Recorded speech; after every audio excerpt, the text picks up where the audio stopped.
MillenniuM was a show like none other on network television before or since.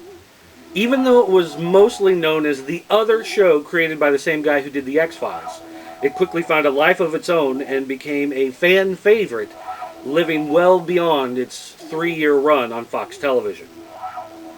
Now, one of the most talked about episodes, a fan favorite, and yet one that creates quite a bit of discussion, is episode number 20 from season 2, A Room with No View.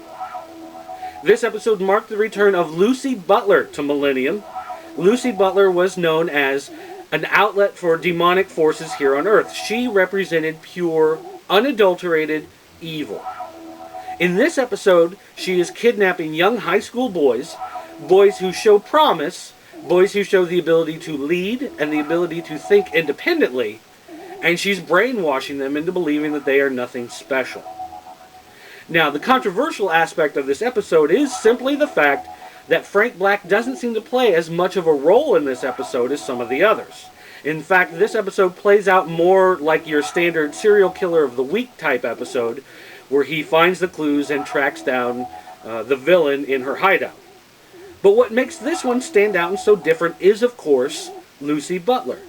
Played by Sarah Jane Redmond. Again, this is considered one of her finest acting roles, as she plays Lucy Butler creepily seducing these young boys and trying to make them forget everything about who they are and what they have the ability to achieve. A song played over and over again in this episode is Love is Blue, and she uses it to brainwash these boys, to make them forget about all the possibilities of the world around them. Some people have questioned what would be the point of this. If Lucy Butler represents something that is truly evil, wouldn't it be evil to just kidnap the boys and kill them? Yes, that would be evil. But there's something deeper going on here. What she's really doing is breaking their spirits. She's trying to change who they are from something with the possibility of being great to something just as bland and mediocre as everyone else. And people who have nothing to live for bring more despair and gloom into this world than the quick death and snuffing out as a 10 o'clock news bite. One of the more interesting aspects about Lucy Butler and her representation of evil is that she is considered part of Legion.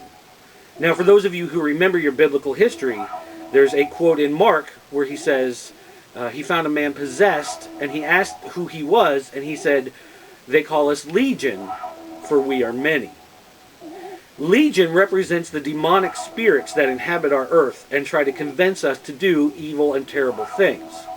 As a representation of that, Lucy Butler often takes forms of a demon or a long-haired man who promotes violence against other people. Now, putting all of these pieces together, you have a supremely creepy episode that I have to admit, upon first viewing back in 1998, I didn't really get a whole lot out of. It didn't make a lot of sense to me. But as an adult now, several years later, almost 11 years later now, I see this episode in a whole new light. It brings to me a whole new meaning of what it means to make something of yourself. When people try to achieve, even if they fail, they still bring hope and inspiration to the people around them. By taking this away, Lucy Butler is removing the humanity from these people.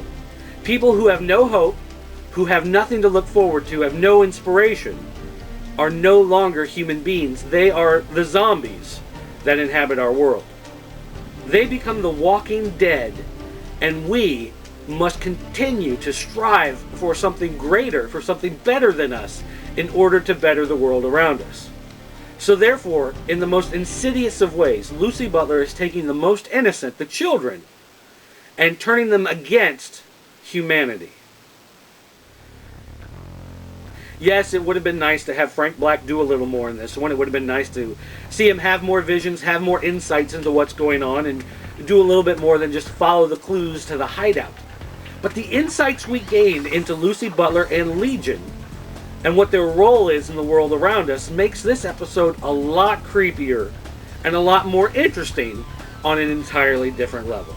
I want to thank you guys for watching today. And be sure to tune in next Thursday when we take a look at another episode of MillenniuM here on Dirt's Daily.